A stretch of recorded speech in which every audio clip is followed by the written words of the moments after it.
My name's Bob Darrell. I'm an alcoholic. Bottom of page 62 kind of sums up the whole deal and what we have to do. This is the how and the why of it. First of all, we had to quit playing God. It didn't work. I could have never imagined that I was playing God. I didn't think I was. I would go to my sponsor in early sobriety with lists of people that were out of line, the people I work with that are stealing, or they're coming in late, or they're not pulling their weight, and people in AA that were out of line, that aren't putting money in the basket, or they're lying in meetings, or they're full of crap, or they're just looking to get laid. They're not really there to be serious. And he'd always say the same thing to me. He says, "You got to quit playing God." I'd say, "I'm not playing God. I'm reporting accurate information here. I'm not playing God." And I couldn't get it that I was playing God. I had climbed up on the throne of judgment, and I was playing God in a state of separation between me and you. And it says it didn't work. And that's the problem. I think I have done that all my life because I have this illusion that it'll work. If you're like me and secretly you got the egomaniac with the inferiority complex going on inside you, that you really feel less than and awful and inadequate and full of fear. And yet you have this tremendous ego that rises up to compensate for the inferiority and the fear. It's like being on with this weird teeter-totter thing. And the reason that the judgment doesn't work is that I'm under the illusion that if I can pull all of you down, that maybe that is my vehicle for rising up, for feeling better about myself. Almost as if I can feel superior to you, maybe I won't feel so bad about myself when it's just me. But the problem is it never works. You can't level the playing field by judgment. All it does is you still feel like crap secretly when you're by yourself. And now you're by yourself more because you've distanced yourself from everybody else. So you've enhanced the state of separation, which enhances the feeling of something being wrong with me, which makes the hole even bigger, which drives the ego, which makes me want to judge you more, trying to make me feel better, which makes me more separate and apart from. It's a tremendous squirrel cage.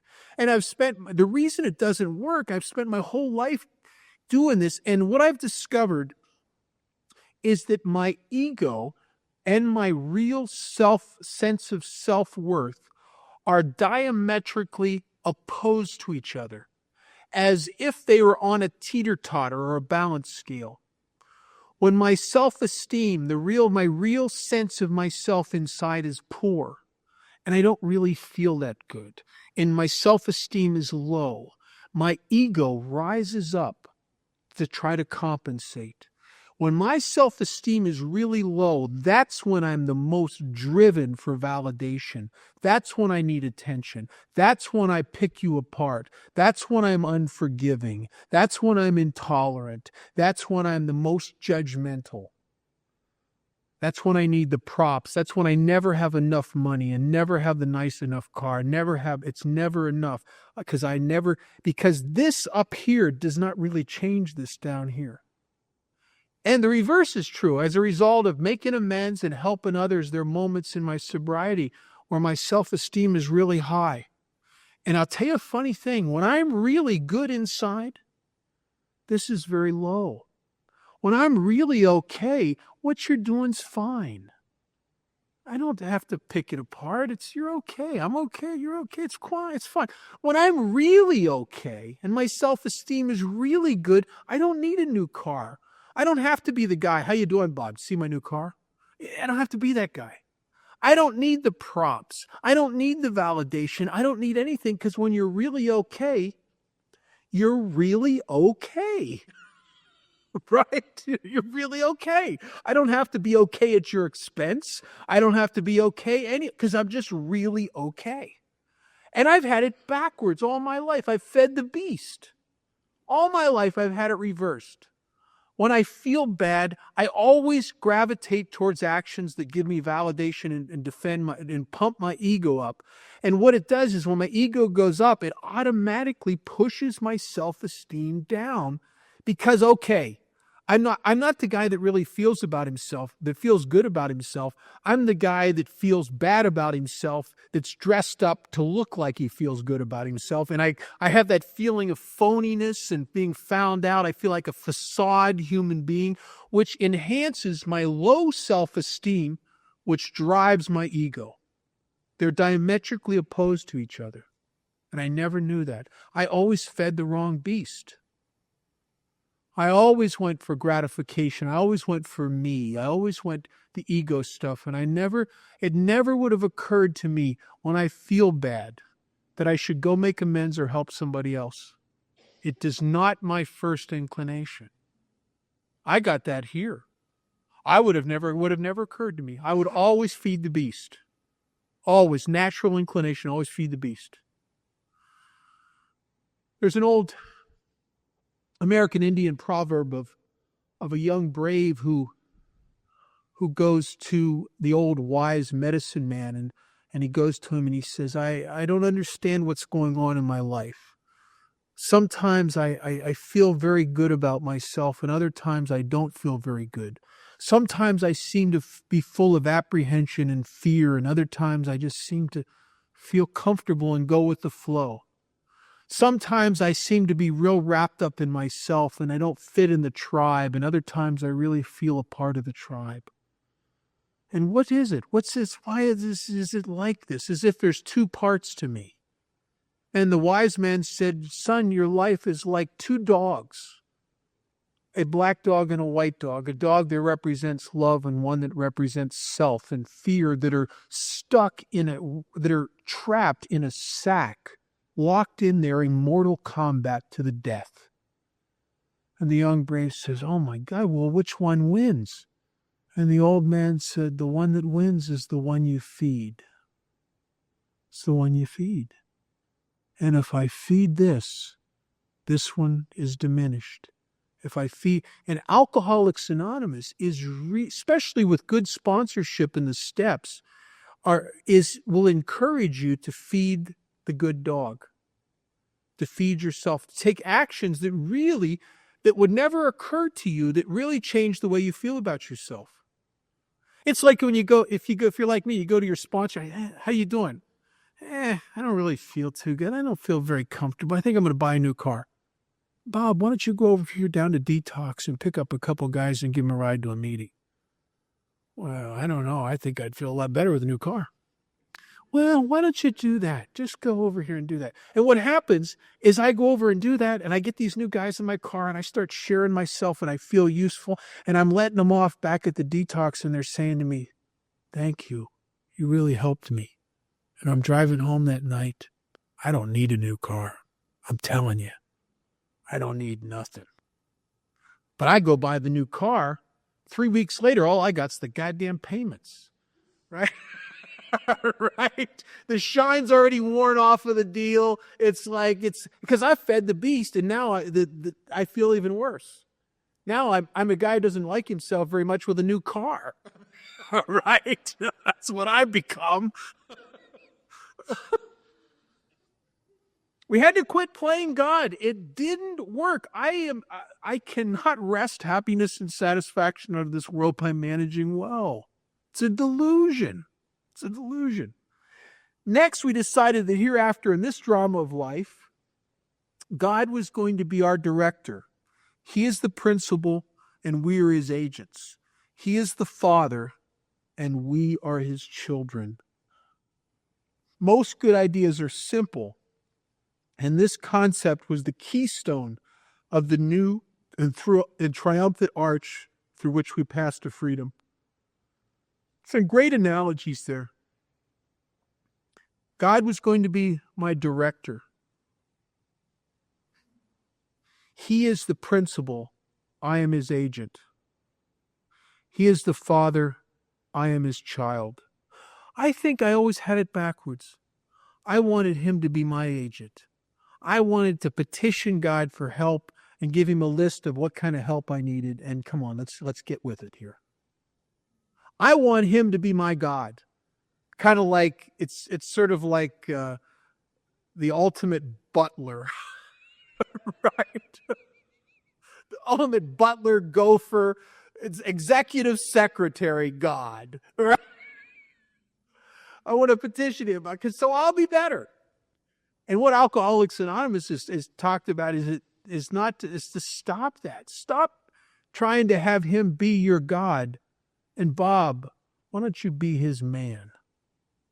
Why don't you let him be the principal? You be the agent. He's the director. You're the guy who shows up and say, how can I help? He is the father. You are the child. It's a whole different position. It's the position of someone who's surrendered. It is the position of someone who gets it that they will fail managing their own life. I cannot wrest happiness and satisfaction out of this world by managing well.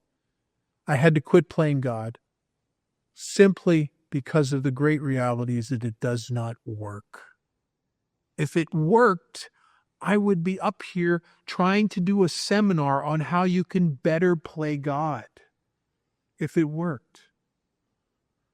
Or if managing your own life in sobriety worked and you could wrest happiness and satisfaction out of managing well, there would be seminars in Alcoholics Anonymous of how you can be better managed. The problem is you're not trying hard enough. AA doesn't say that. AA says stop it. AA doesn't. The big difference between Alcoholics Anonymous and a lot of therapy and self-help. Self-help wants to teach you how to better manage your own life, how to better control your own life.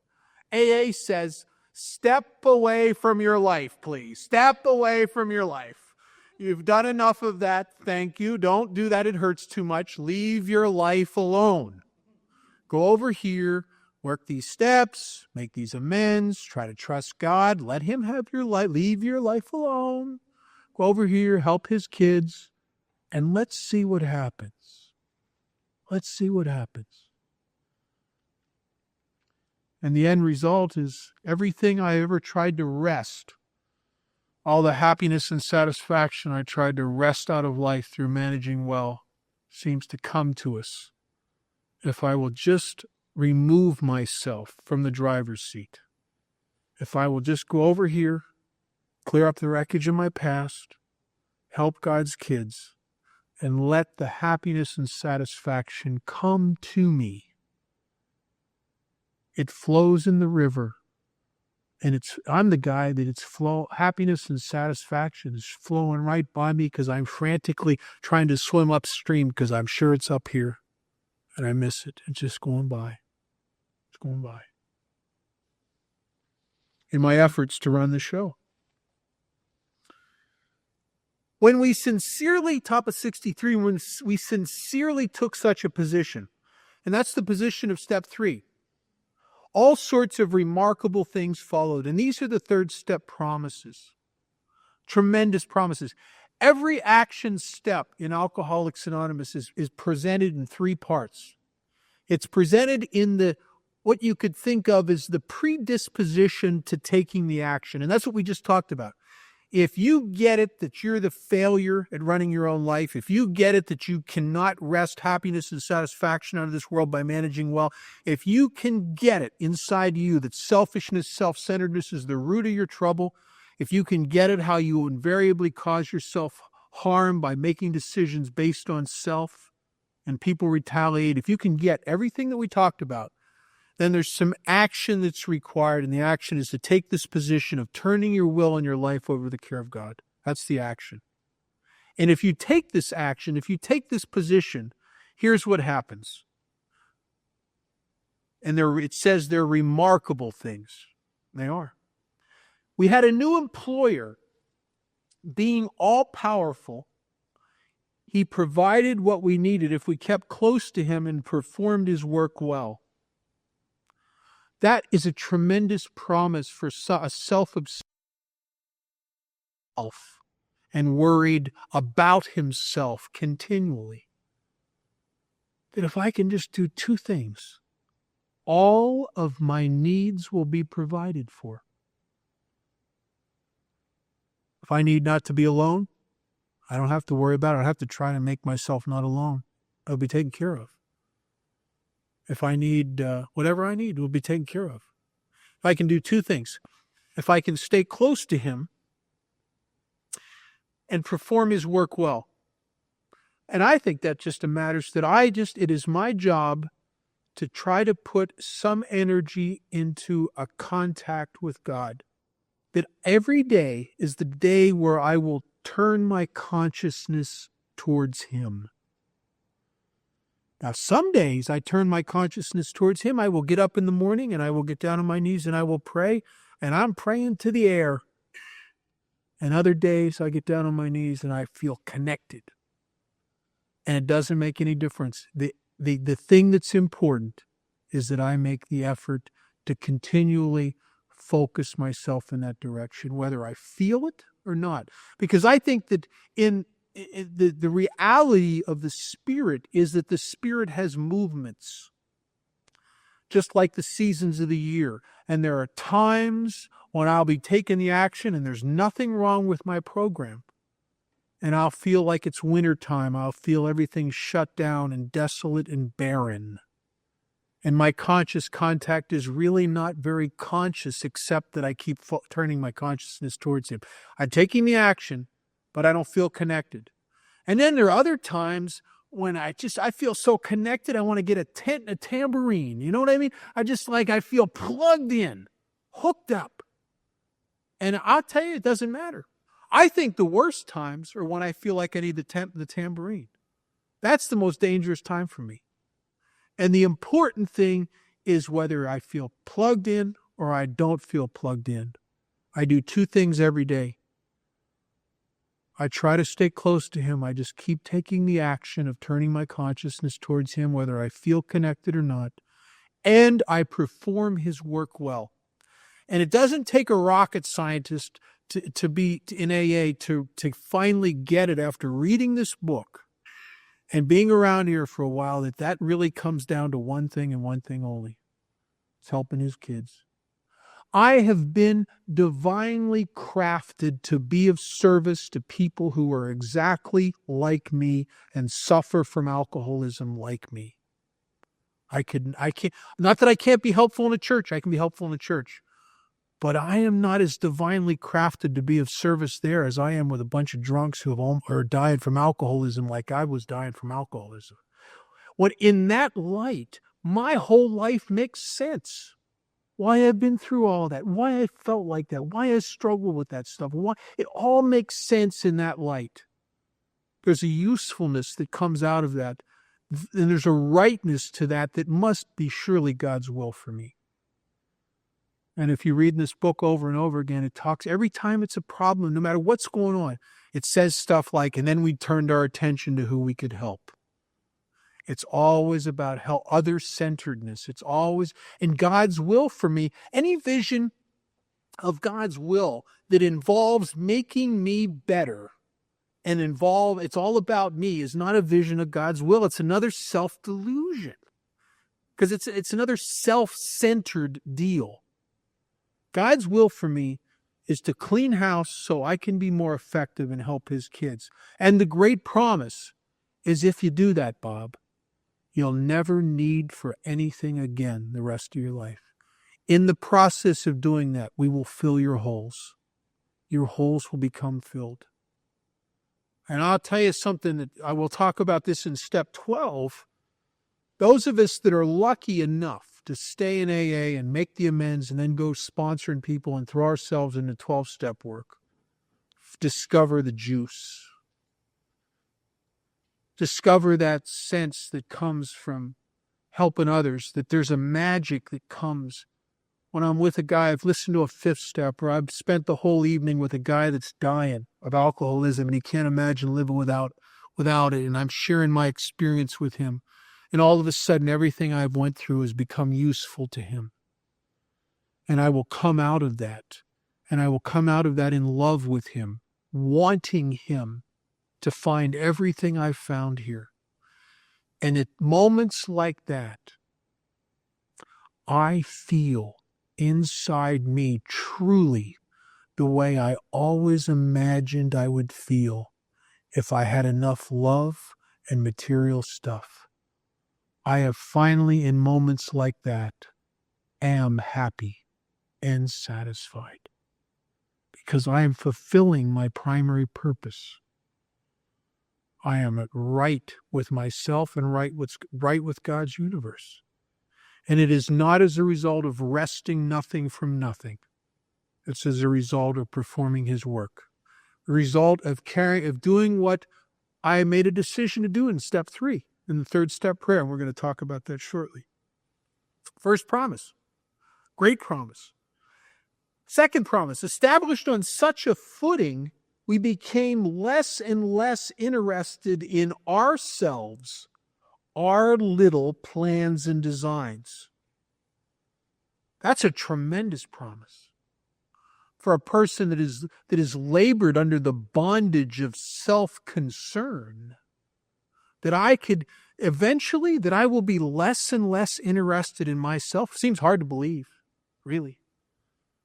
And I'll tell you what my experience has been. It's not that I've become unself-centered or lost my inclination for self-involvement. I have not. But what has really and truly happened to me over the years, as I've enmeshed myself in this process of helping others in step 12, my life has evolved into the type of life that is full of other people that I care about. And so I'll tell you what most of my days are like. I set the alarm in the morning to go off in the morning. It's rare that the alarm ever wakes me up. It's very rare. Usually it's the phone. And a half hour to an hour before I want to get up, the phone rings and it's one of the guys I sponsor.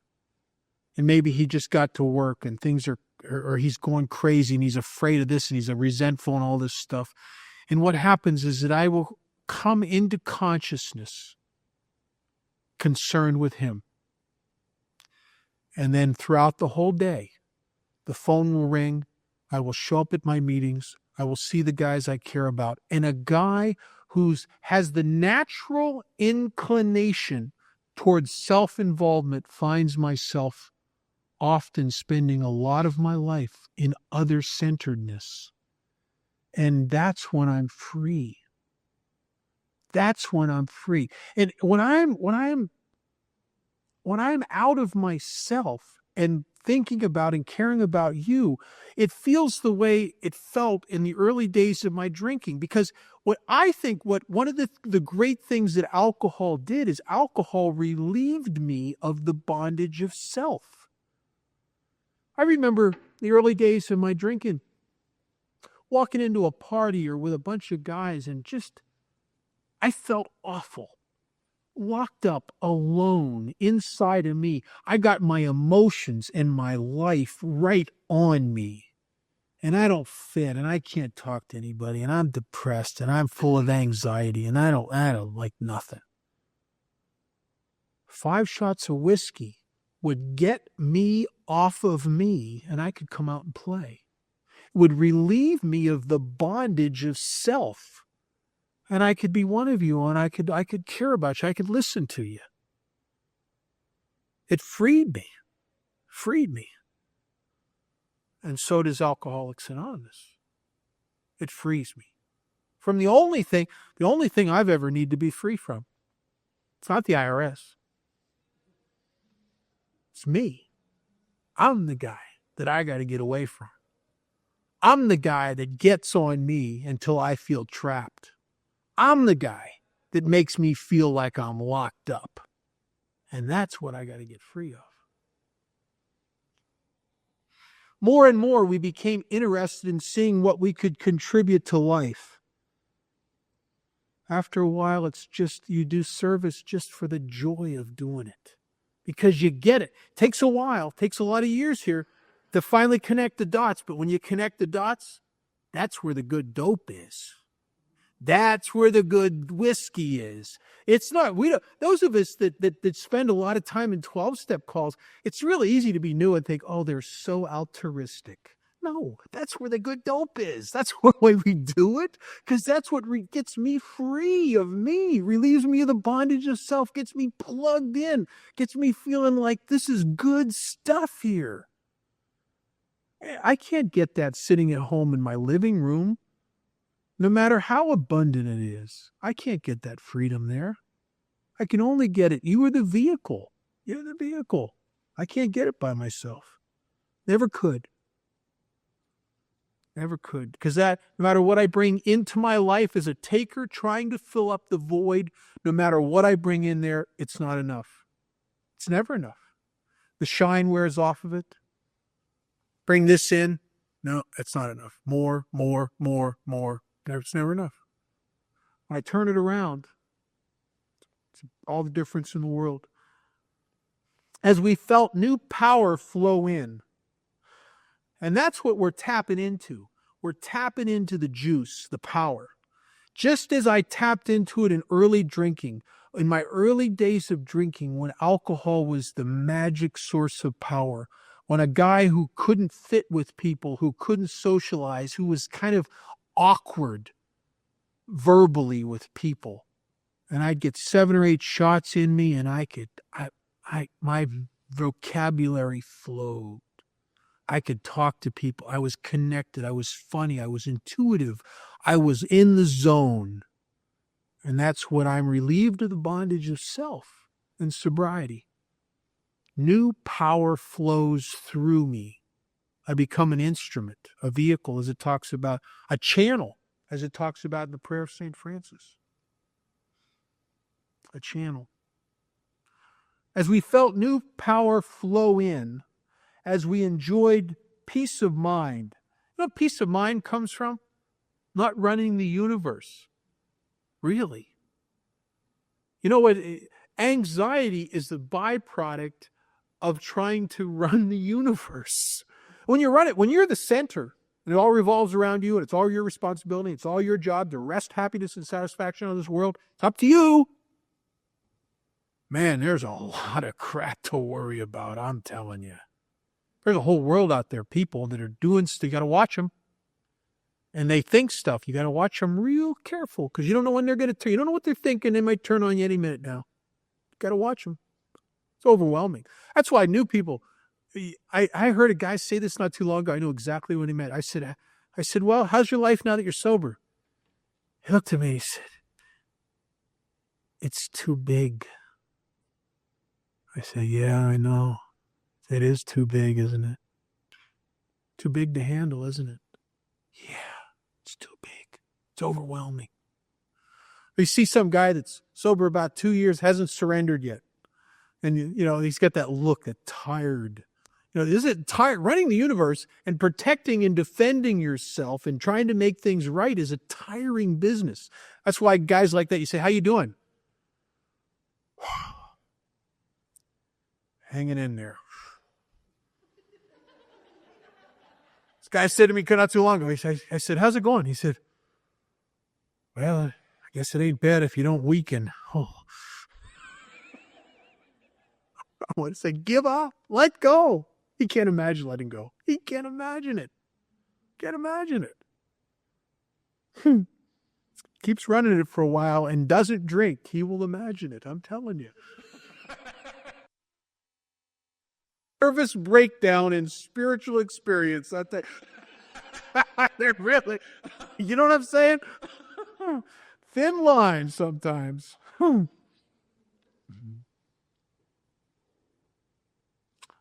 I love this promise. As we discovered we could face life successfully. Powerful stuff. I couldn't face life successfully. I was a runner. The good stuff was hard for me because I didn't know how to take praise and compliments. And it was awkward. And the bad stuff, I couldn't take criticism. I'm the guy that if I really screw up on a job, I'm probably going to quit, or I'm going to put the blame on somebody else, or I'm going to slough it off or make it look like it wasn't me. I can't be wrong. I can't face this stuff. And I'm very defended, and I have a lot of rationalizations and justifications. I have an inability to, when I screw up, stand up and say, I did that. I screwed up. I was wrong. What can I do to make it right? And that's facing life. Facing life when it's going right is not facing life. You're just on a winning streak. The real test of facing life is when you've really screwed up. Can you be a stand-up guy? Do you trust in God enough to stand up and realize your life's in His hands and you're just here to be of service? You're a servant.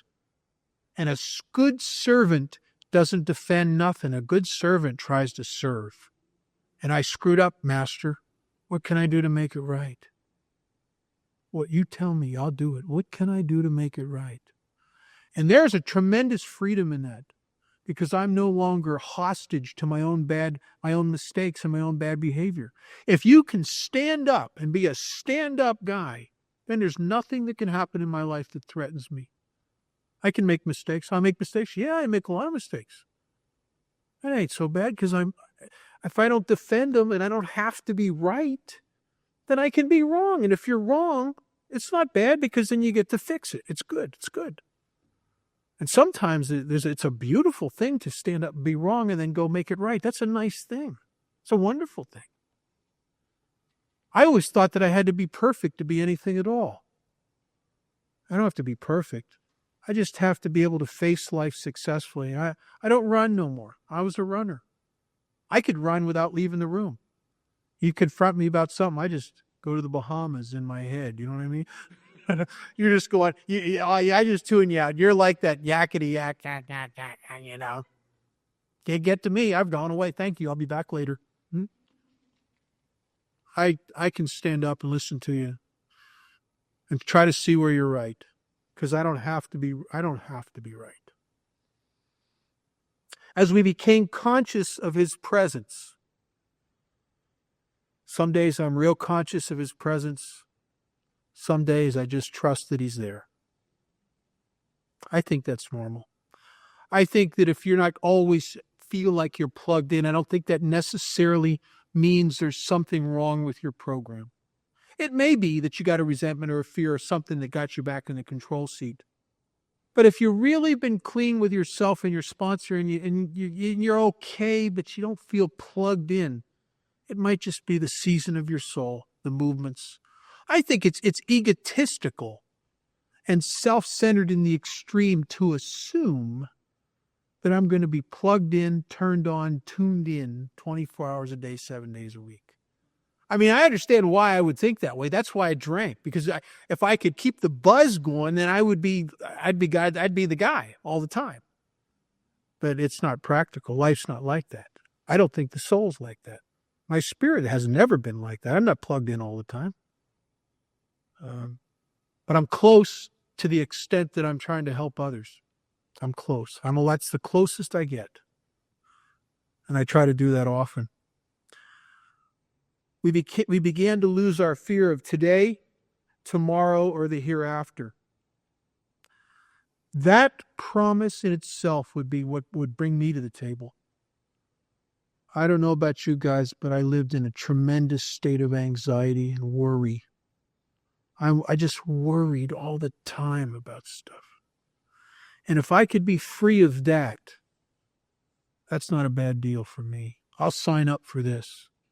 Count me in. What do I got to do? If I can be free of that, what do I got to do? I'll step up to the plate. We were reborn. We were now at step 3. Many of us said to our Maker as we understood Him, God, I offer myself to Thee to build with me and do with me as Thou wilt. Relieve me of the bondage of self, that I may better do Thy will. Take away my difficulties, that victory over them may bear witness to those I would help of thy power, thy love, and my way of life. May I do thy will always. We thought well before taking this step, making sure we were ready, that we could at last abandon ourselves utterly to him. I got down on my knees with another member of Alcoholics Anonymous in early sobriety, and I said that third step prayer. And the guy asked me that I was saying it with, if I had thought about this, and I'd read this part of the book many, many times, and I really thought I knew what I was doing. And I got to tell you, I didn't have a clue. I got down on my knees and I said that prayer, and the next 8, 10 months, or probably a good part of a year of my life was insane, was crazy. I had stuff happening to me that I was in anxiety and fear all the time. One of the things that happened is I lost my job. And this was not just a job, this was a career. And I could not get a job in that field again. Every single door was closed to me. Every single door. I was working as a substance abuse counselor at a rehab, and I lost that job, and I had a great resume I put together, and I put it out. Every helping agency in Nevada, I even sent some out of state, and I could not get another job in that field. And I'm unemployed. And I'm scared to death. I'm afraid I'm going to lose everything. I'm afraid I'm going to be homeless. My roommate moves out, gets married, moves out. Now I have an apartment that I can barely afford my half of the rent when I'm employed. Now I have the whole rent and no job. My girlfriend, who I'm dating and kind of enthralled with, dumps me for somebody else. Starts going out with some other guys. And at the same time, I started going through these emotional upheavals that were crazy, and they had made no sense. I would just be sitting there having a cup of coffee, watching some cowboy movie or some crazy thing, nothing to do with me, really, just nonsense, and just start sobbing. As if emotions that were coming out of me that were 20 years old, I don't know where they're coming from. I went to my sponsor. I said, this is awful. I am getting worse here. I should have never done that third step. This is really awful. I'm getting worse here. He said, you're right on track. I thought, for what? A train wreck? What are you talking? It's awful. And you see, when I got down on my knees and I said that prayer out loud in front of another guy, in front of God, I think God took what I was saying more seriously than I did. Because I said to him, point blank, I said, God, I offer myself to you for you to build with me and to do with me as you will. And I was like a burnt out, abandoned building. In order to rehab it, you got to start tearing crap out. And he started tearing crap out. The problem with him tearing it out is he never gave me the diagram. He never gave me the plan. If he'd have called me up and said, oh, by the way, Bob, this is God. We're going to have to get you out of that job because it's a dead-end job. Most alcoholics that work in the recovery get stuck and stagnant in there. We want to get you out of that job because we want you to have to be forced out of desperation to take another job over here for minimum wage, which will result in you getting a chance to buy into that company, which will result in someday you'll have a $10 million a year business. Bob, would this plan be okay for you? I'd have still, yeah, God, heck yeah, sure, sign me up. But he didn't say that. Didn't know. Just starts taking stuff, building with me, doing with me. If he'd have said to me, God, we got to get your roommate out of here. Bob, we got to get your roommate to leave, and we got to get him to leave because there's a guy from Florida with a couple years of sobriety that's going to move to Las Vegas pretty soon. He's going to need a place or somebody to room with, and you and him are going to do a lot of 12-step work together. And he's going to help you he's going to be a catalyst to take your whole program to a new level. Would that be okay with you, Bob? Well, yeah, you put it that way, God. Sure, sign me up. Got to get this girl out of your life. Got to get her out of your life. The guy she's going to go with after you, they're both going to drink together. They're both going to drink and never come back to AA. You'll die if you stay with her. Can we get her out of your life? Oh, yeah, sure, get her out, God. Sure, take her away. He didn't tell nothing. He didn't say nothing to me. He just started doing with me and building with me. And it took me a long time later to actually see the hand of God in my life and realize that absolutely everything that was changed or removed had to be changed and removed from my ultimate happiness, my ultimate spiritual growth, and my ultimate welfare. But I couldn't see it at the time. And people in AA just used to keep hammering me with just trust in God, trust in God. And I would say, all right, I trust in God, but he looks a little shaky today. I don't know. I was 10 and a half years probably sober before I understood everything in step 3. Early in sobriety, after doing the 3rd step prayer, I started saying the 3rd step on my knees every single morning, and I still do that. I did that this morning. I get down on my knees and I say the 3rd step prayer. Now, I'm 10 and a half years sober, and I've been saying this prayer every single day of my sobriety for 9 years, something, I don't know, over 9 years, probably close to 10 years. And I don't know what I'm saying. Now, I don't know how a guy like me who fancies myself as bright and intelligent could say a prayer 360 plus days a year for almost 10 years and not know what he's saying, but I didn't. I didn't have a clue. And here I am. I'm a 10 and a half, I'm between almost 10 and a half, maybe close to 11 years sober, and I'm taking a guy through the steps. And we get to step 3.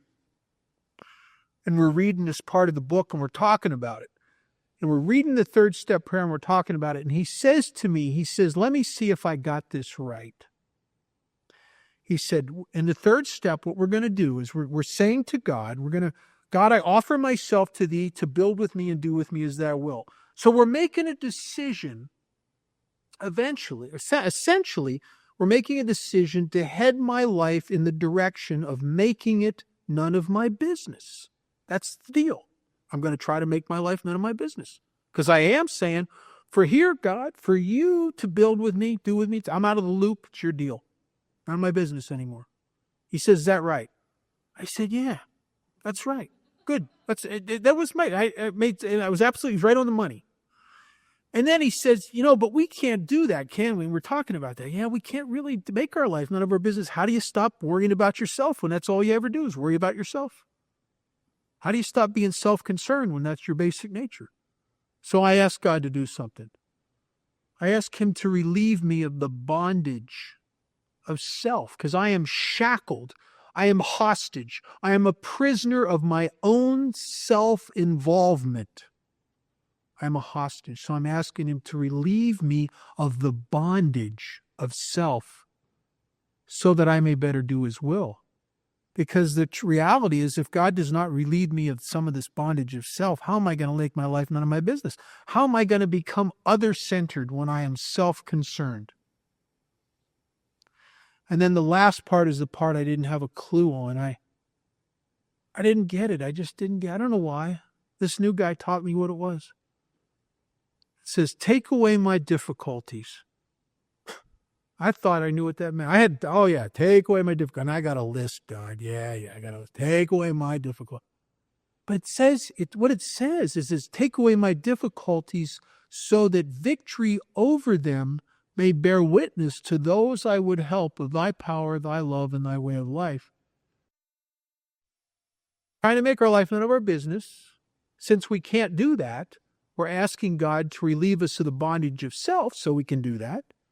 And if he'll do that, if he'll take away these difficulties with the bondage of self, we're doing all of that just so we could help other people. And he said that, and I thought, oh my God, that's it. It's not about me.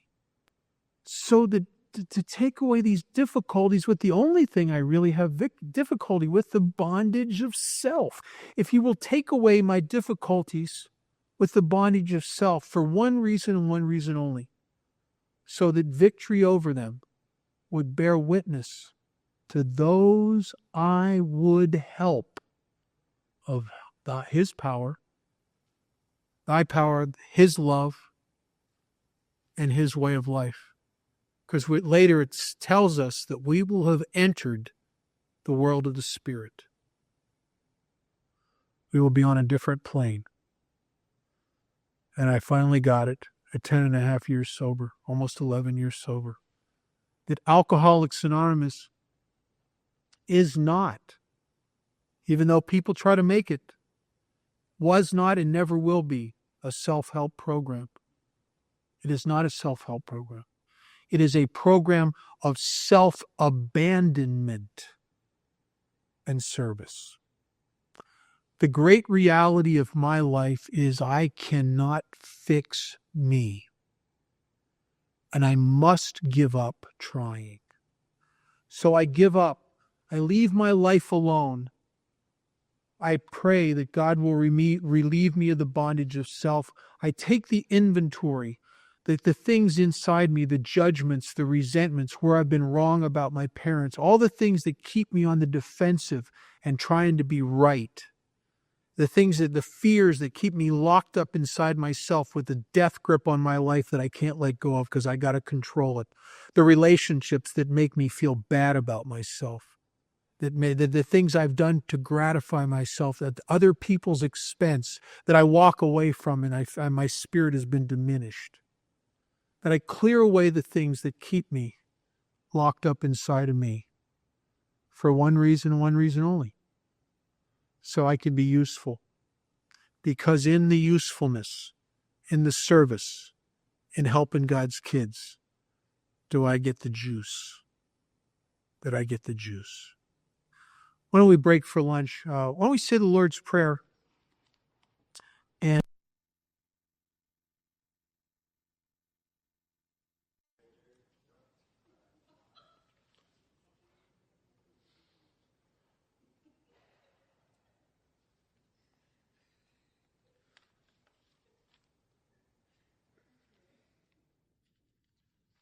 I'm Bob Darrell. I'm an alcoholic. This brings us to step 4, the bottom of page 63. Immediately after taking the third step prayer, it says, next. Next, we launched out on a course of vigorous action, the first step of which is a personal house cleaning, which many of us never attempted, though our decision, step 3, was a vital and crucial step.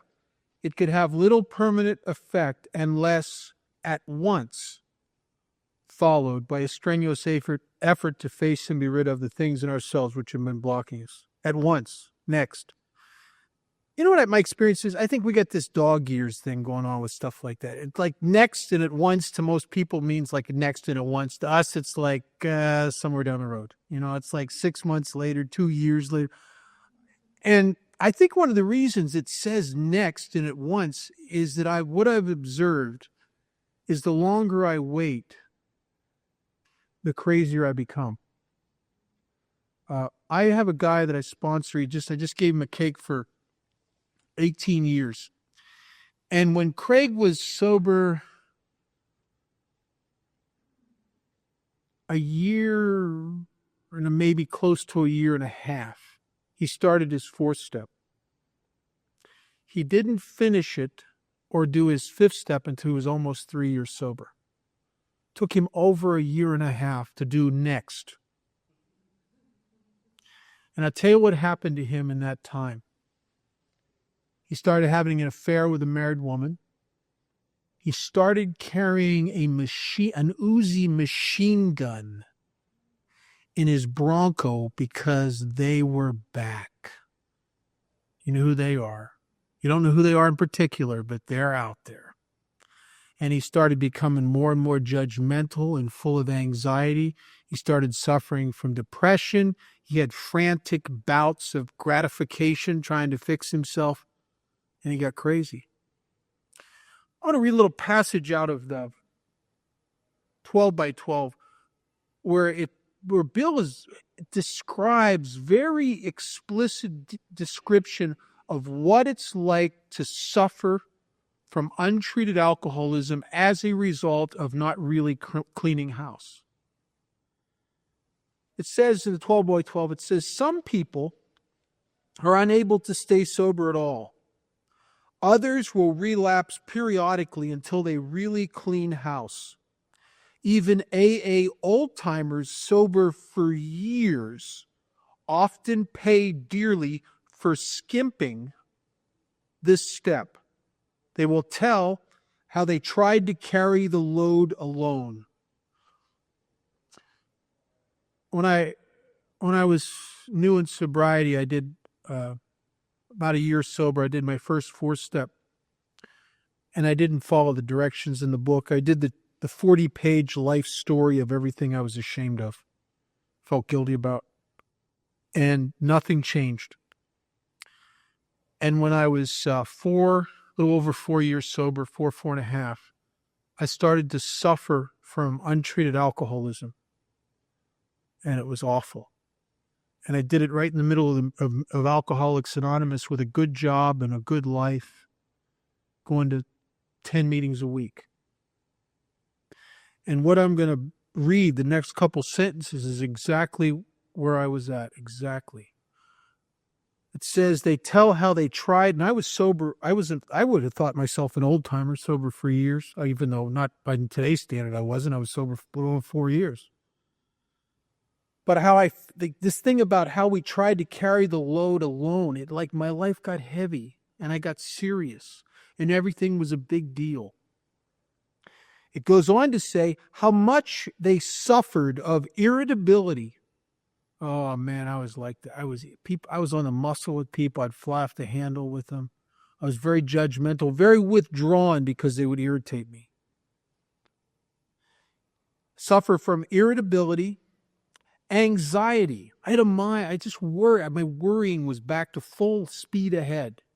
The way my head would spin and the things I lived in a constant state of low-level apprehension. Remorse. I suffered from remorse. You know that feeling like it's like a placeless, faceless type of shame. It's just a tremendous sense of of missing the mark, of not being right, of feeling guilty. And I don't know exactly specifically what particular thing I feel remorseful or guilty about. It's just a feeling that I suffer from, as if I'm remorseful for my very life, or life itself, or my failure to be something I thought I should have been. Suffered from irritability, anxiety, remorse, and depression. And I once again started having bouts of depression that I hadn't had since I was a newcomer.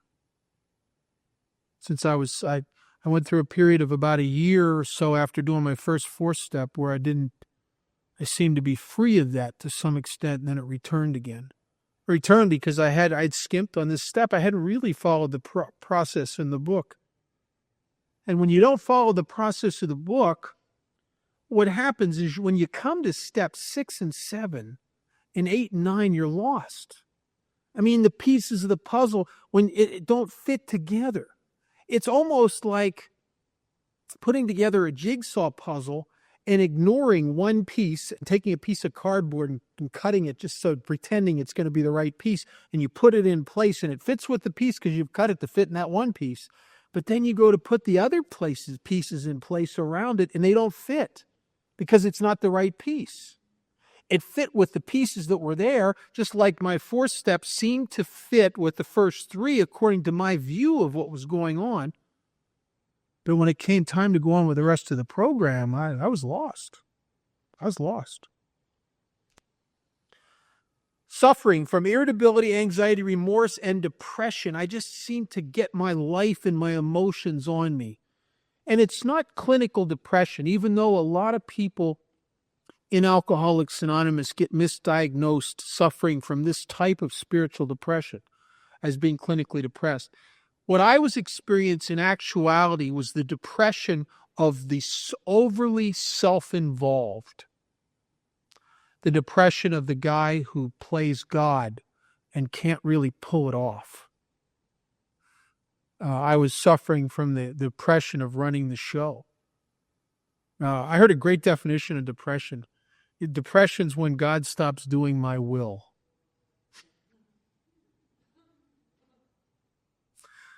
When God, no, depression, I even got a better, just thought of a better one.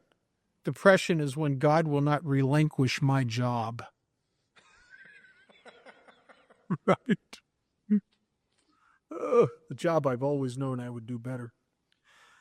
How I suffered irritability, anxiety, remorse, and depression, and how this put me right over the top, and how unconsciously seeking relief from the way I feel,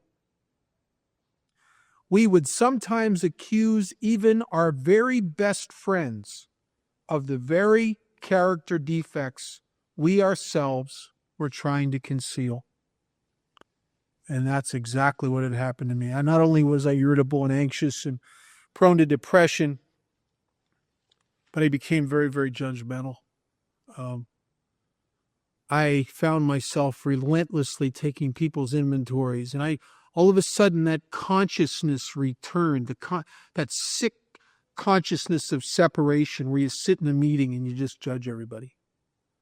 And that consciousness that you can't help it. You just notice you don't look at people in a loving kind of good way. You look at them for fault. And you just you get that noticer turned on. The noticer that just notices, listens to the word, listens for the imperfections, listens to you share in a meeting, and what an idiot that guy is. Jesus.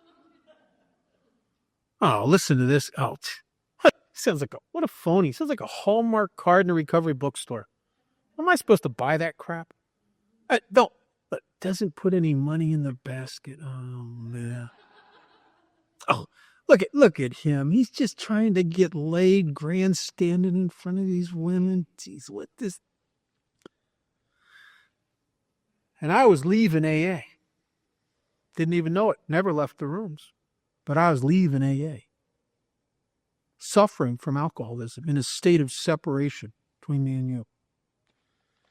And I was lucky enough to have been exposed to our friend Charlie, Don P., Franklin W., Wesley P., and some guys that had, by this time I'd spent a lot of time with and had showed me how to do this deal. And I went back. And by this time I had already helped other guys that I sponsored to do it, and I'd never done it. And I went back and I did the process as it's outlined in the big book. And when I did this, I'll tell you something, nothing I have ever done in my life has changed me more, except maybe with the possible exception of sponsoring a lot of guys and doing a lot of 12-step work. The two of those things together have changed me more than anything. They've opened the channel, allowed God's grace into my life. The book says here that we're looking to face and be rid of the things in ourselves which had been blocking us. Blocking me from what? From being happy or successful? I think blocking me from carrying out the decision I just made in step 3. When I said to my maker, God, I offer myself to thee for you to build with me and do with me as you will. Blocking me from actually carrying that out, to actually making my life none of my business. So, and asking him to relieve me of the bondage of self and to take away those difficulties so that victory over them would bear witness to those I'm going to help, that I would help. I'm blocked from carrying out the decision, as we all know. And I was the guy in early sobriety that would say in meetings where discussion meetings where the subject was the third step, I would say, well, I turn it over and take it back. I turn it over and take it back. I never turn it over. I did it intellectually. I could see the value in turning it over, but I am still blocked by the things in me which I have not uncovered and be rid of, that force a guy like me to desperately defend their judgments, the things they're convinced they're right about, my judgments of people, all my resentment list. My wrongs were how I was wrong about you, how wrong I was about my mom and dad, how wrong I was about the women in my life, the employers I had, how wrong I was about the police. All self-centered judgments based on self that I'd made, how wrong I was in my fears. I believed my fears more than I believed the possibility of change. I was one of those, I can't do that guy. I was that wouldn't work for me. I believed the fears more than I would take the risk of change. So I was hostage to my own fears. I was blocked not only from carrying out the decision in step 3, but I was also blocked from God. I remember in my early sobriety, I remember getting to a place where I knew God was in my life and I knew I was sober as a result of him. But I seemed to be cut off. God once again became hypothetical. He became air that I prayed to. There was no more conscious contact. I was aware of no presence in my life. It was almost as if I was cut off. And the things I would hear in meetings where people talked about the God within me, there was no God anymore. Within me, there was just a pack of crazy people running around. There was chatter all the time. I could not go within for intuitive thought or inspiration. There was no small, quiet voice of God within me. Or if it was there, and I believe it was so obscured, so blocked off by calamity and pomp and worship of other things. I was blocked from God. And I was also blocked from you. As an alcoholic, I lived in a peculiar sense of loneliness, a state of separation, where I could sit in the middle of a whole group of people that I knew intellectually accepted me and loved me, and yet felt separate and disconnected, blocked in an inability to connect and integrate myself with you the way you seem to so easily do with each other. And I didn't know that from you, by my own judgments, my own resentments, my own fears, the defense mechanisms that I had put into place because I'm scared and I can't trust God, the defense mechanisms I put into place to protect me, to keep me safe, because I don't know what you're going to do in the world, and you and people in particular are threatening, but the walls I put up to protect me from you kept me a prisoner alone with me, and I could not get free. I was blocked. The book says, therefore, we started upon a personal inventory. This was step 4. A business which takes no regular inventory usually goes broke. Taking a commercial inventory is a fact-finding and a fact-facing process. It is an effort to discover the truth about stock and trade. When I did my first inventory and I wrote the 40 pages of all the things I felt guilty and ashamed about, I did not find any new facts about me and face any new facts. There was no new information on there. I did not discover any truth. When I shared that with another member of AA and read that 40 pages of gruel to them, everything on there I knew about. There was no new information. I was there. The only benefit that I got out of that was I got 2 benefits out of it. Is for a little while I didn't feel guilty in meetings where the subject was step 4, because I could point to that and say, well, I get it. Even though there was a gnawing, persistent feeling as time went on that maybe I really didn't do it. But I don't want to be wrong about I don't want to be wrong about saying that I did it I don't want to be the guy who has to come and say, well, I didn't really do it. I don't like being wrong. And the only thing of real value that I got out of it, I think, is I shared some secrets with another human being that I'd never shared with anybody else before. And I guess, in a sense, that bought me enough time to eventually stay sober physically long enough to survive my disease, to come back and do the thing that we're going to talk about in this next portion of the book. And nothing has changed me. It was the change to this day. I've never been the same as a result of this. And I don't think I'll ever will be the same. I may drink again one day because there are no guarantees. If I stop doing AA and stop treating this disease of the spirit, I am eligible for that. But on the path to that destruction, the one thing that will be different is I will never, ever again really be able to convince myself that I'm the victim, that you're doing this to me. Coming out of this step, I will never able to fall back into that again. I always knew the truth, and I always will. So it's an effort to find and face some facts about myself, an effort to discover the truth about stock and trade. One object is to disclose damaged or unsaleable goods, to get rid of them promptly and without regret. If the owner of a business is to be successful, he cannot fool himself about values. And I fooled myself a lot about values. I justified a lot of bad behavior and bad attitudes and bad treatment of others because I could point to something they did and feel justified. And never had to clear up my side of the street. I had a lot of screwy, double-edged values that, like, if rationalizations why I did something. If you'd have done the same thing to me, it would have made me crazy. But it was okay because I did it because I had a reason. Right? I had crazy values. Crazy, crazy values. We did exactly the same thing with our lives. We took stock honestly. First, we searched out the flaws in our makeup which caused our failure. Being convinced that remember the book said selfishness, self-centeredness, that we think is the root of our trouble. Being convinced that self manifested in various ways was what had defeated us, we considered its common manifestations. Resentment is the number one offender.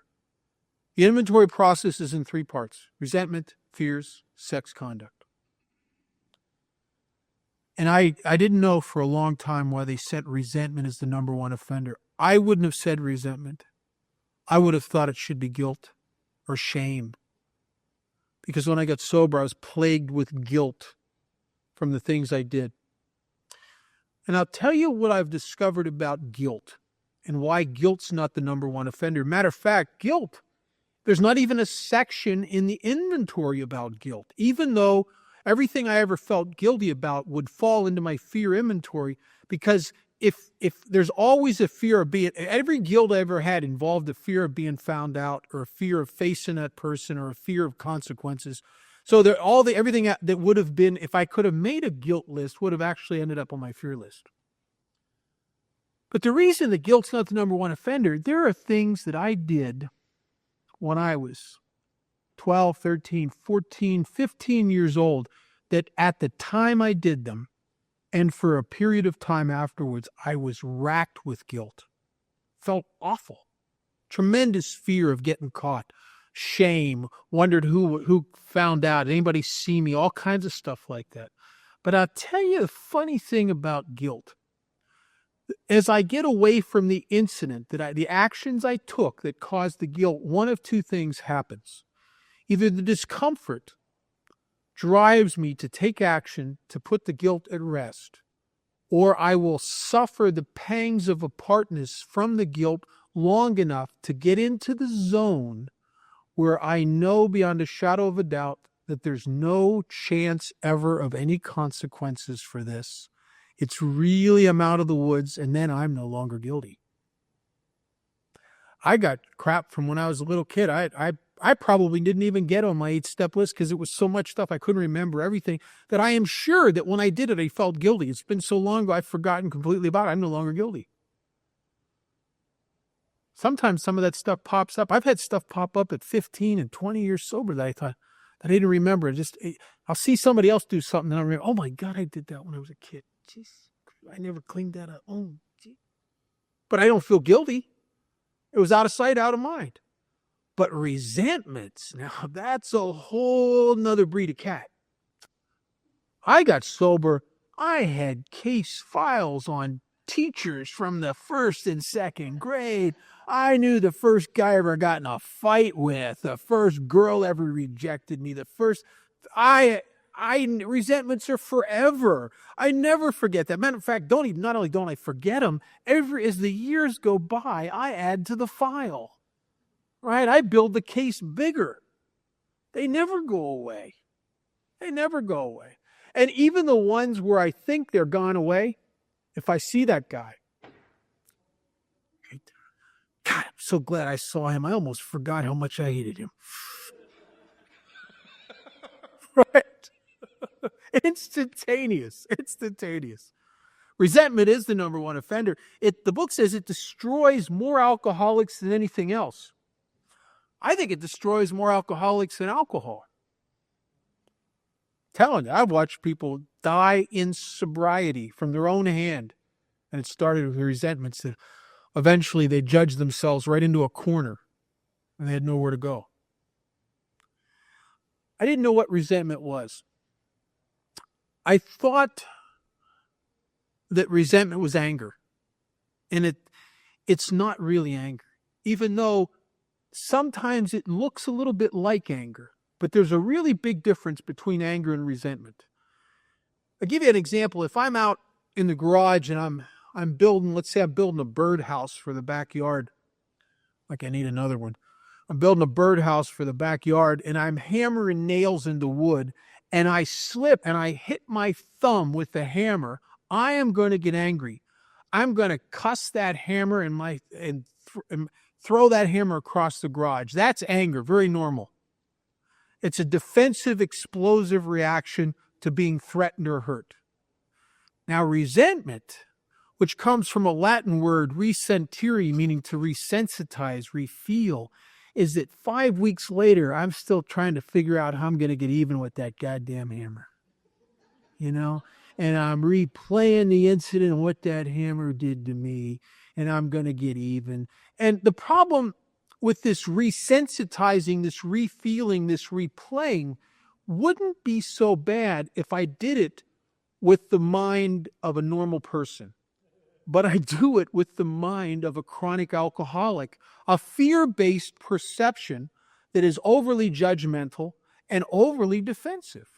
So what happens is as I replay the incident, just like at a football game, where in a football game they have the instant replay, they play back the play, except I play it back with an alcoholic mind that kind of shades out anything I might have kind of done that might have been out of line, and I zoom that camera in on what you did, and then I got a little commentator. I got a little Howard Cosell voice that starts talking about the awful things that they did, and then I play it again, and I make it a little more awful, and zoom in a little closer on what you did. By this time, my part it's not even on the screen anymore. It's insignificant because look what you did here.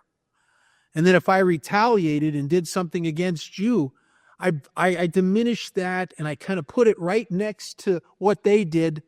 And it's like, yeah, but see, this made me do this.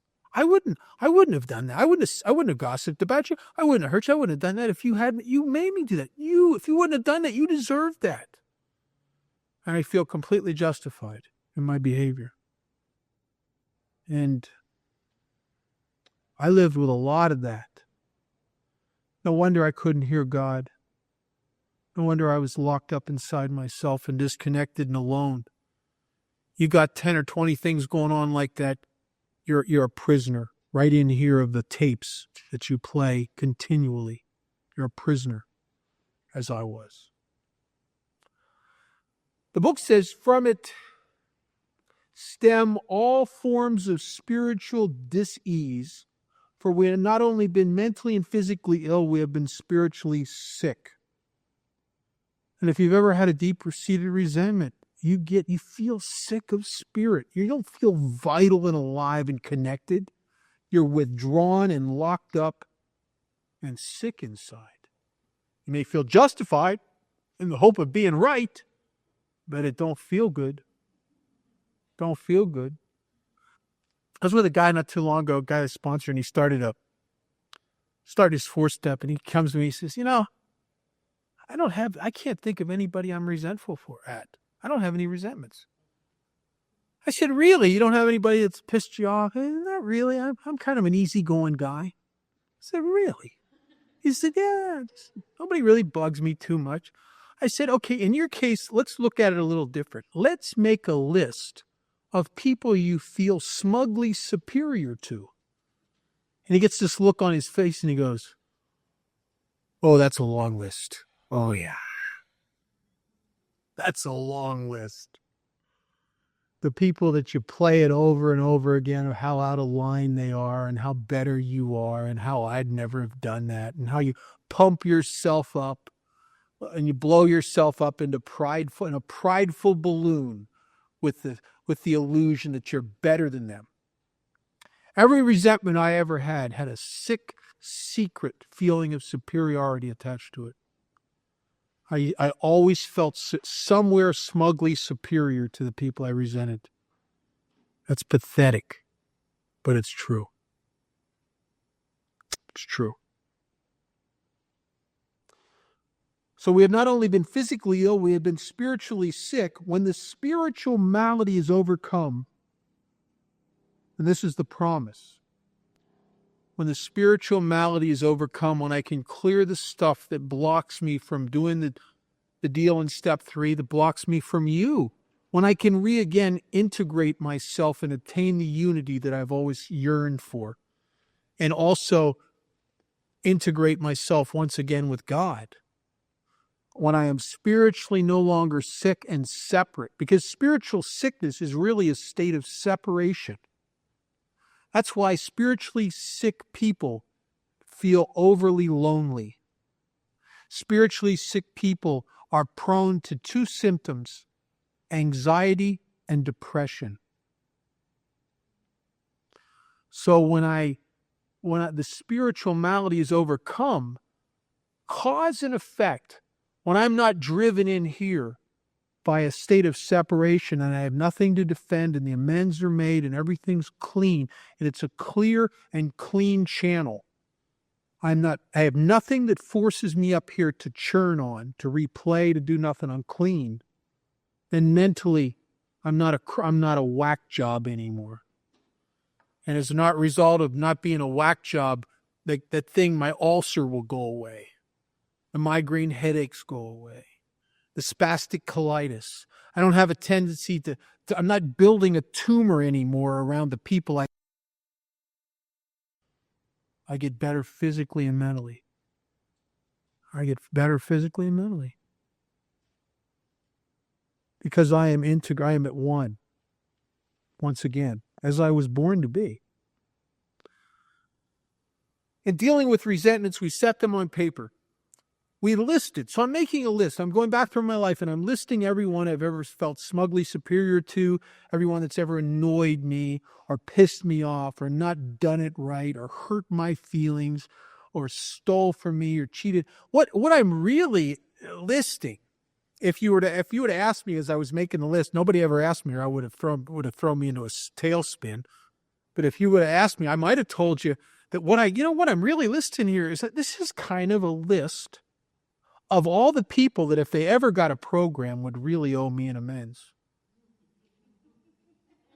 Right? Isn't it? Right? All the people that really would owe me an amends, really. And I was told at this point, because I don't want to look bad, and I don't want to look childish, and I don't want to look infantile and stupid, that to allow my natural inclination to minimize the resentments, to indulge my childish pettiness and really bring it all out. All the pathetic little judgments and I don't even want anybody to know that I could be that infantile. Put them all down. Indulge it. Put them all down. The people that didn't invite me to the potluck, every little bit, put the guy the chairman of the meeting that didn't call on me, and I had the real definitive stuff too, The girl that I probably would have married, she went with that crap head instead. Put her down. Put them all down. Everybody that ever hurt me. And then it said we listed the people, institutions, or principles with whom we are angry. Most of it, for me, was people. There was a couple institutions, a couple principles. Common institution people have on their lists, IRS. A principle. I had one guy that had the 50, back in the days when it was federal law, it was 55 miles an hour on federal highways. He resented that.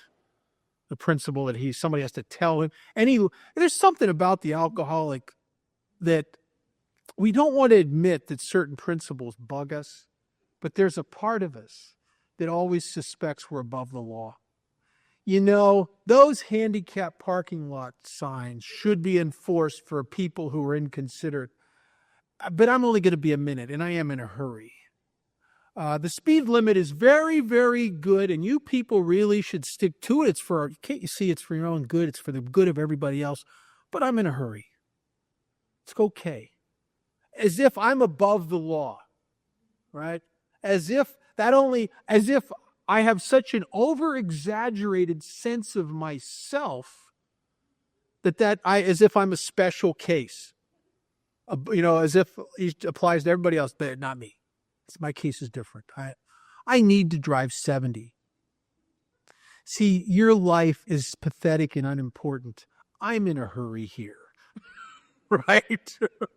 It's awful. Isn't that awful to think that way? I've had those thoughts, though. I've been that guy in traffic that acts as if he thinks he's so special, right, that I don't have to drive the speed limit. And I got a traffic record to prove it. It's awful, I'm telling you. I'm getting a lot better over the years.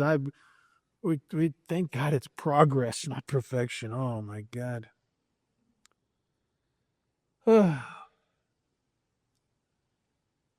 We ask ourselves why we were angry. Column number 2. So if you're looking on page 65, there's 3 columns. Column number 1, people, institutions, principles. Who are we angry at? Who do I feel smugly superior to? Who has pissed me off? Who has hurt me? Column number 1. Column number 2, you got who. Column number 2 is why. Who, why? Why am I angry? What did they do to me? What's the deal here? And if you'll notice on page 65, the answers in column number 2 are very distinct, short, to the point. And I suspect that it's that way because it's supposed to be. I think that there is an inclination in me to build these wordy, verbose cases against people that are just meaningless fluff, and it's all peripheral crap just to justify the fact that I hate them and that they're wrong. But what's the truth? What was really hurt? What did they really do? What really got the ball rolling? Had a second-grade teacher. If I could have indulged myself, I would have put her down. I could have wrote pages on why I resented her, what she did to Johnny and what she did to my friend Billy and Tommy, and how she was just a self-righteous old bride, and that the vow of celibacy had made her fluids back up, and she hated men, and she was crazy, and her habit was too tight, and I would have gave you this big case, but it was all crap. It was all crap. It was all the stuff I frantically needed to justify my hating her. You know what the truth was? She got me up in front of the class and embarrassed me in front of everybody because I hadn't done my homework. And from that moment on, I had a case built, and she could not do anything right from that moment on. I built that case, and I looked at her in such a perception that every time she'd punish another kid. I just go, yeah, look at her, that bitch. Right? But what really happened is she embarrassed me in front of the class for not doing my homework. Column number 3, in most cases, it was found that our self-esteem, our pocketbook, our ambitions, our personal relationships, including sex, were hurt or threatened. So I'm looking for the things that were hurt or threatened in column number 3. So we were sore, we were burned up. On our grudge list, we set opposite each name our injuries. So where it says in column 3, affects my, I'm looking for the things that might have been affected, might have been hurt, threatened, injured. Was it our self-esteem, our security? And Bill in the 12 by 12 breaks security into two forms. He talks about emotional security. We all know what that is. Our comfort zone, that if you screw with it, I get crazy. Or my material security. We all know what that is. My ambitions, which ambitions is just another fancy way of saying my little plans and designs. It's me. When you interfere with my ambition, you're interfering with me getting my own way. It's really. Our personal or sex relations which had been interfered with. We are usually as definite as these examples, and it gives the list. And then down at the very bottom of the third column, the first thing under the wife says, and it's very important, it says pride. Pride's a big deal. Pride cometh before a fall, they say. I have a friend that talks about the 7 deadly sins. He says there's pride, lust, and 5 others. Those are the 2. And pride's a big deal. When my pride's threatened, I'll go crazy. Death before embarrassment. I mean, pride is such a powerful force in human nature that there are cultures where suicide is socially acceptable if you lose face. Harry Carey. How many times do people go and they'll stand on a ledge or they'll take their own life or they'll take how many times do alcoholics drink themselves to death, to blow their brains out, overdose on pills, put a plastic bag, as my friend Frank did, around his head with a rubber band and take their own life because there's something they can't face, that they're too embarrassed to anybody ever found out about, whether they cheated on their wife or they've been stealing from their company, or maybe they've been screwing around with pills and they can't change their sobriety date, and they would rather die than be embarrassed. Pride's a powerful thing. And I'll tell you something. If you have the disposition where you would rather sacrifice your life than your pride, there is something out of balance in you. That is not a good sign. There's something wrong with your spirit. Your self-esteem and ego are out of balance. You have a lot of ego. You'll die rather than look bad. And obviously, no core, no self-esteem, if it's that important to you.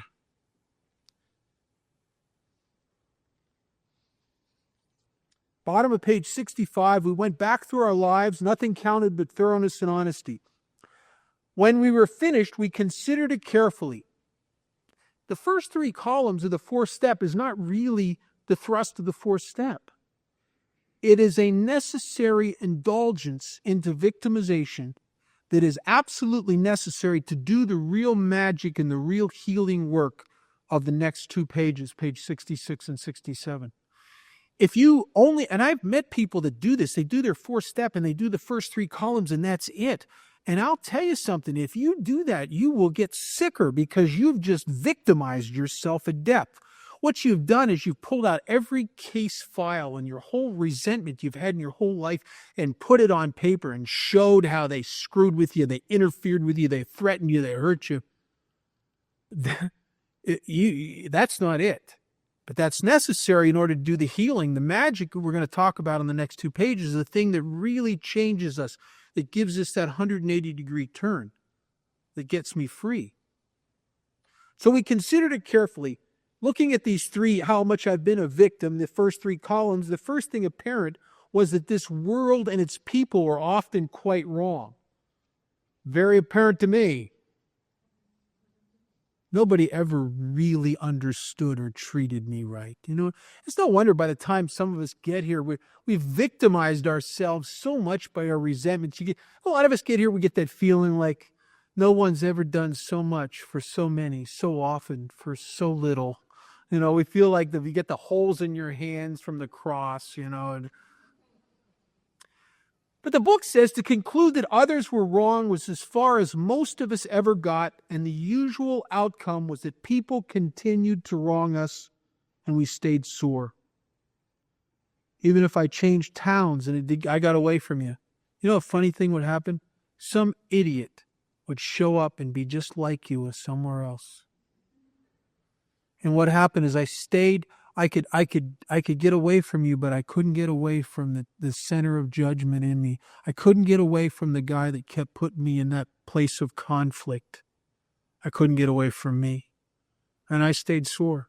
I was locked in a pissed off position all my life, always on edge, always a little bit uptight, always anxious, always defensive, always afraid of being wrong. Pathetically afraid of being wrong. The usual outcome was that people continued to wrong us. We stayed sore. Sometimes it was remorse, and then we were sore at ourselves.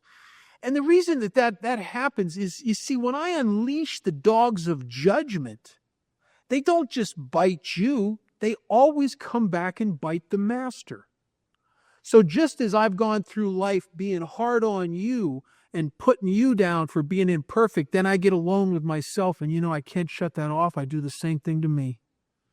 And that's why I feel inadequate, and I feel like worthless, and I feel ashamed of myself, and I'm full of remorse, and I ain't perfect either, and I can't stand it because I can't allow you not to be perfect, and I can't allow me not to be either. I am just as I'm a tough taskmaster with you, I end up doing the same thing with me. That's why we'll get to this in the 9th step, but in step 9, there's nowhere in step 9 where it talks about making amends to yourself. Nowhere. That's crap that is bleeded in here from well-meaning counselors and treatment centers. What happens in step 4 through 9 is that I will come, as we're going to get into this, I will come to take you, understand you, and forgive you and accept you as is, really, and take you off the hook. And the funniest thing happens is as I reduce the level of judgment in my own life and take all the other people off the hook and start to have understanding and compassion for them and see how I could have done that stuff, and I ain't perfect. They're not perfect. We're on the same page here. As I do that to them, what happens is I go home at night and I put my head on the pillow and my head doesn't have to work me over no more. Forgive us our trespasses as we forgive those who trespass against us. I have to reel in the dogs of judgment, and when I get them to stop biting you, you know what happens? They don't bite me either. That's why there's nowhere in Alcoholics Anonymous where I make amends to myself. I make amends to you, and what happens is I end up feeling different about myself. Cause and effect.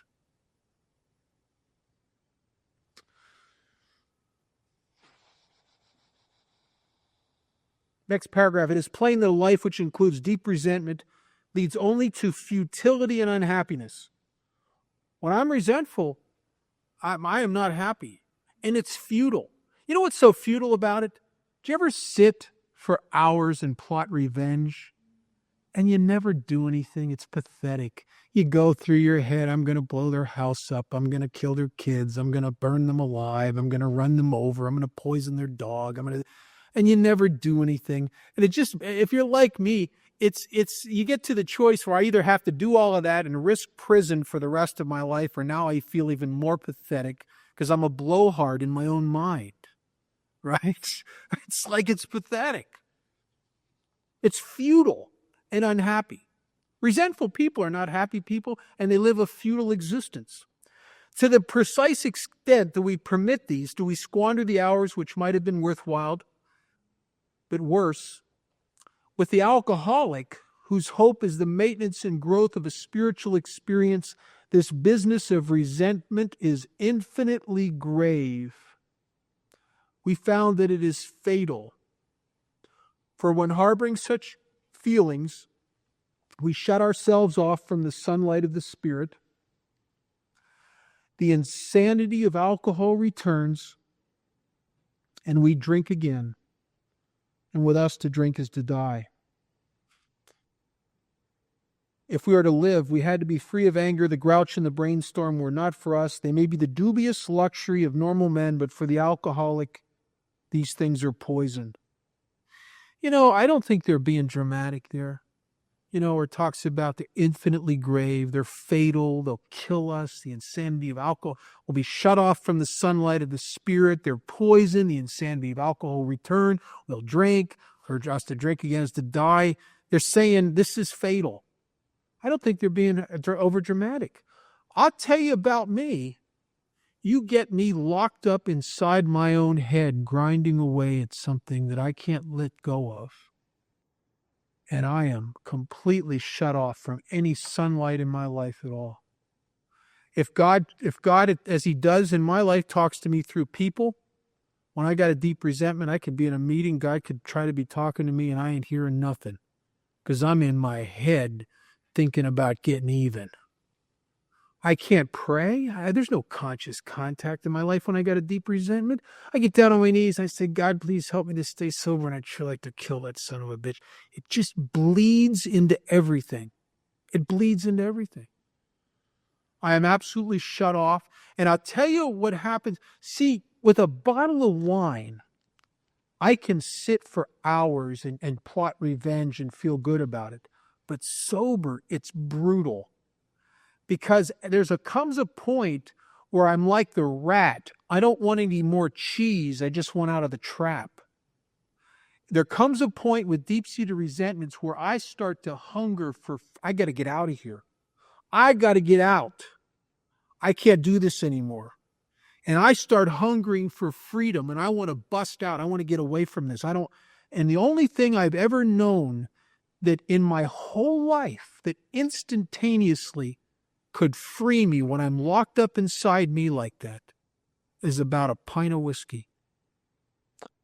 And a pint of whiskey or a certain amount of alcohol could free me. And I'll tell you, I'm the kind of guy if you lock me up inside of me long enough and start putting the screws to me, my alcoholism starts putting the screws to me, eventually I'm going to risk a lot of crap in order to get free. I'll ignore the fact that the last 10 times I drank it was awful and almost destroyed me. I'll ignore the fact that it didn't work the last couple times I drank, that I was just as pitiful drunk as I was when I was sober. I'll ignore the fact that it hadn't really been fun for probably the last 5 years that I drank. I'll chance one more time that I might get the sense of ease and comfort in it that I'd once found when I was 18 and 20 years old. Because my emotions by this time will have driven me insane. Locked up in here with the resentment grinding away, I go crazy. Danger. And I don't know how long I can stay that way till I eventually have to get relief. Eventually. So we turn back to the list now we're getting into the real meat. The next 3 paragraphs is really the deal. We turn back to the list, for it held the key to the future.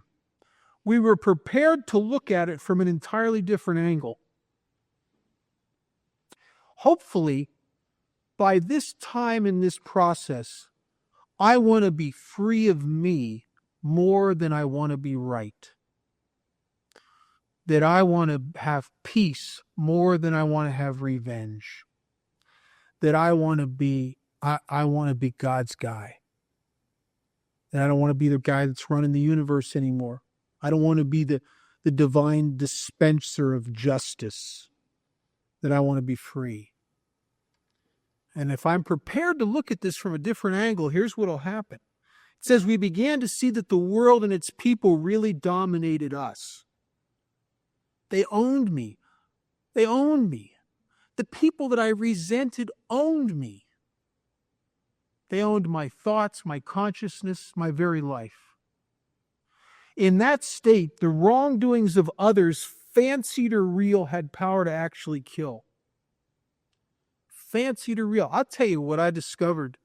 And I've talked to a lot of people, and I think most of us, when we do this, discover this, that almost all of my resentments, almost all of them are fancied. and yet they look real to me. Even when there's a few kernels of truth, I build this whole fantasy case around them that by the time I've run it through my head a dozen times, after 4 or 5 years later, there's not much reality left in it at all. And I can hate and want to kill people that haven't even done anything to me, but I think they're about to. I'll tell you an example. When it says these wrongdoings of others, fancied or real, have the power to kill. When I was new in sobriety, there was a guy named Bill, and Bill was a good member of AA. He was sober a long time. And Bill was the kind of guy that he did what I try to do now in my home group, is he would reach out to new people, and he would invite us out to coffee with him after meetings. And we'd sit in coffee shops until wee hours of the morning talking about AA. And one night, and I'm pretty new, I sat in a coffee shop, and it was Bill and I were alone. Everybody else had left. And because he was easy to talk to, and I found myself sharing a couple things with him that I'd never told anybody in my life. I eventually told my sponsor, and that was the only other person for a long time that ever knew this stuff. And the stuff I'm talking about is the stuff that everybody I've ever met in AA comes here with. That one or two things that you're real ashamed of. And the incidents and the circumstances of the incidents for all of us are different. Some people, it might be that you were really drunk and you went off somewhere and forgot your kids and left them somewhere, and it just haunts you. Maybe for other people, it's something you did to your mother or your father that you can't forgive yourself for. Or maybe you had a dog that just loved you with that unconditional love, and one hungover, sick, angry, intolerant morning, you kicked the dog because it tried to lick your face because you hated yourself so much. Or maybe you stole some money and you can't ever imagine, you don't want anybody to know about it. You feel bad about it. Or maybe you had inappropriate sex with something outside your species or something. I don't know. I don't know what it is. Maybe you beat your kids. Maybe you had, I don't know. But I know one thing. I've never met an alcoholic that didn't get sober with something they were ashamed of, a secret that they've been carrying around. And I sat in that restaurant that night and I told Bill about these things I'd never told anybody. And he took it pretty well. He said to me something that sounded a little bit to me like the AA party line. It was something along the lines like, oh, I'm sure you're not the only one that's ever done that, and someday that experience will probably help somebody, you know. And he didn't seem to reject me, and I was watching him, and he's sort of okay, but I had a little quiver in the back of my mind, a little anxiousness about telling him this. Went home that night, and the next day or the day after, I'm not sure, I had my shift changed at work, and all of a sudden I'm working the swing shift. I'm working till midnight every night. And because I'm working to midnight, I didn't see Bill anymore because we went to different meetings. I started going to lunch meetings. He went to night meetings. And I didn't see him for the good part of a year.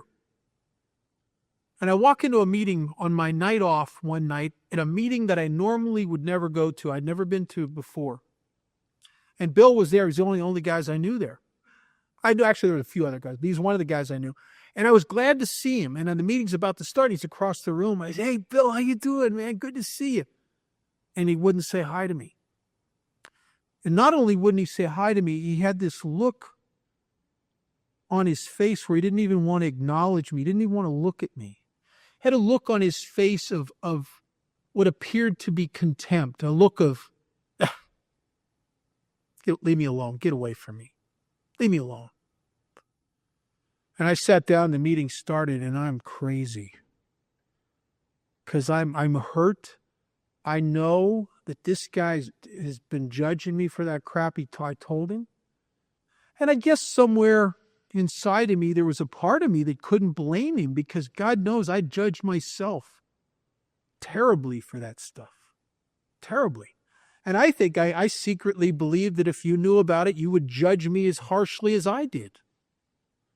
And I sat there in that meeting, and I'm hurt, and I don't hear nothing in the meeting. I'm in my head, And I'm getting angrier and angrier and pissed. And I'm thinking, what a hypocrite he is. And he tried to act like that didn't bother him. And then I had this spiritual awakening of sorts in the meeting. I thought, wait a minute. The reason he won't look me in the eye and say hi, that son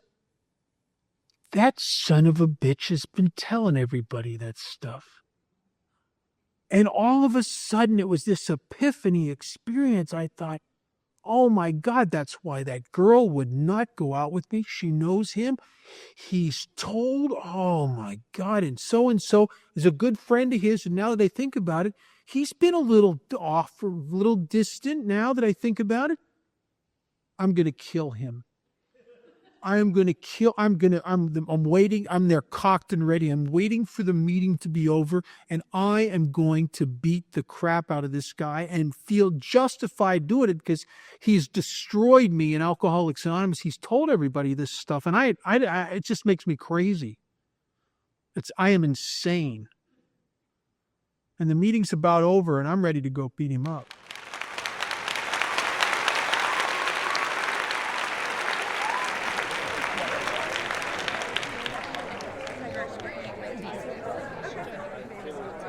Like, we're there. We're in their life. We're serious.